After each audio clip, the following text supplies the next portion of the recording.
নিজের ভেতরে সব সময় আশার প্রদীপ জ্বালিয়ে রেখো। তখন রাতের সময়, চারিদিকে সম্পূর্ণ অন্ধকার। একটিমাত্র ঘরে আলো ছিল, সেখানে 4টি মোমবাতি জ্বলছিল। নির্জনতা দেখে 4টি মোমবাতি একে অপরের সাথে কথা বলতে লাগলো।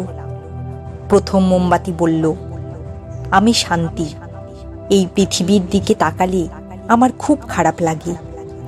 চারিদিকে বিশৃঙ্খলা, লুটপাট আর হানাহানি। এমন পরিস্থিতিতে এখানে বসবাস করা খুবই কঠিন। আমি এখানে আর থাকতে পারবো না। এই বলে মোমবাতিটা নিভে গেল। দ্বিতীয় মোমবাতিটিও মনের কথা বলতে লাগলো। আমি বিশ্বাস, আমি অনুভব করি যে মিথ্যা, প্রতারণা এবং অসততা আমার অস্তিত্বকে ধ্বংস করছে। এই জায়গাটা আর আমার জন্য উপযুক্ত নয়। আমিও যাচ্ছি। এ কথা বলে দ্বিতীয় মোমবাতিটিও নিভে গেল। তৃতীয় মোমবাতিটিও দুঃখী। সে বলল, আমি প্রেম। আমি প্রতি মুহূর্তে সবার জন্য জ্বলতে পারি, কিন্তু এখন আমার জন্য আর কারো সময় নেই। স্বার্থপরতা আর ঘৃণার অনুভূতি আমার জায়গা কেড়ে নিচ্ছে। নিজের মানুষের প্রতিও মানুষের হৃদয়ে ভালোবাসার অনুভূতি অবশিষ্ট নেই। আমি এটা সহ্য করতে পারছি না। আমার যাওয়াই ভালো হবে। এই বলে তৃতীয় মোমবাতিটিও নিভে গেল।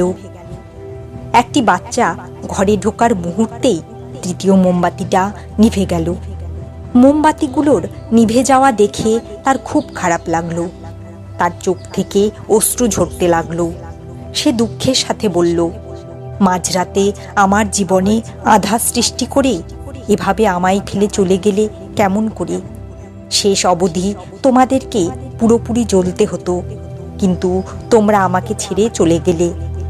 আমার এখন কি করা উচিত? শিশুটির কথা শুনে চতুর্থ মোমবাতিটি বলল, চিন্তা করো না শিশু, আমি আশা। আমি তোমার সাথে আছি। যতক্ষণ আমি জ্বলছি, তুমি আমার শিখা দিয়ে অন্য মোমবাতিগুলিকেও জ্বালাতে পারো। চতুর্থ মোমবাতির কথা শুনে শিশুটি আশ্বস্ত বোধ করল।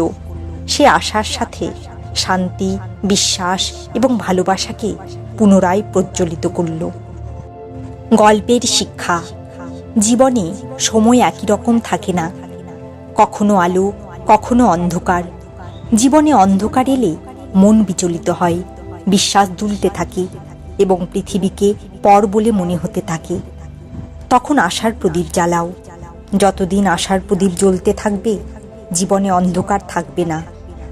আশার জোরে জীবনে সব কিছু অর্জন করা যায়, তাই কখনো আশা ছাড়বে না।